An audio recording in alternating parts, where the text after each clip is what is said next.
Exercise 5.1 first question F of X is equal to 5x minus 3 മൂന്ന് പോയിന്റുകളിൽ ഒന്ന് X is equal to 0, ഒന്ന് X is equal to -3, X is equal to 5 ഈ മൂന്ന് പോയിന്റുകളിലും F of X എന്ന് പറയുന്ന ഫംഗ്ഷൻ കണ്ടിന്യൂസ് ആണോ അല്ലയോ എന്നുള്ളതാണ് ചെക്ക് ചെയ്യേണ്ടത്.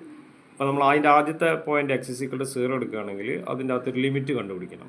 എഫ് ഓഫ് എക്സിൻ്റെ ലിമിറ്റ് എക്സിന് 0 ആകുമ്പോൾ എന്ന് വെച്ചാൽ എഫ് ഓഫ് എക്സിൻ്റെ സ്ഥാനത്ത് 5x മൈനസ് 3 എന്ന് എഴുതുക. എന്നിട്ട് അടുത്ത സ്റ്റെപ്പിൽ എക്സിൻ്റെ സ്ഥാനത്ത് 0 സബ്സ്റ്റിറ്റ്യൂട്ട് ചെയ്യുമ്പോൾ 5 × 0 -3 -3 എന്ന് വരും.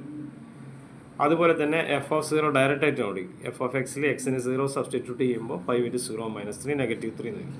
അപ്പോൾ ഭാഗ്യവശാൽ രണ്ട് ആൻസേഴ്സും സെയിം ആണ്. Therefore limit X tend 0 F of X is equal to F of 0 എന്ന് വരും. അതുകൊണ്ട് F of X is continuous at X is equal to 0. അപ്പോൾ ഈ പോയിന്റിൽ കണ്ടിന്യൂസ് ആയി. ഇതുപോലെ തന്നെയാണ് ഒരു പോയിന്റ് കൂടി എടുക്കാം at X is equal to -3. അപ്പോൾ -3 സബ്സ്റ്റിറ്റ്യൂട്ട് ചെയ്യുമ്പോൾ limit x tends to -3 5x minus 3 എക്സിന് -3 സബ്സ്റ്റിറ്റ്യൂട്ട് ചെയ്താൽ 5 × 3 -3 എന്നുള്ളത് -8 ആയി മാറും. അതുപോലെ ഡയറക്റ്റായിട്ട് സബ്സ്റ്റിറ്റ്യൂട്ട് ചെയ്യുമ്പോൾ also F of -3 is equal to 5 × -3 -3 -8 ആയിരുന്നു. അപ്പോൾ രണ്ടെണ്ണവും സെയിം ആയി. അപ്പോൾ രണ്ടെണ്ണം സെയിം ആയതുകൊണ്ട് continuous at X is equal to -3. Okay, thank U.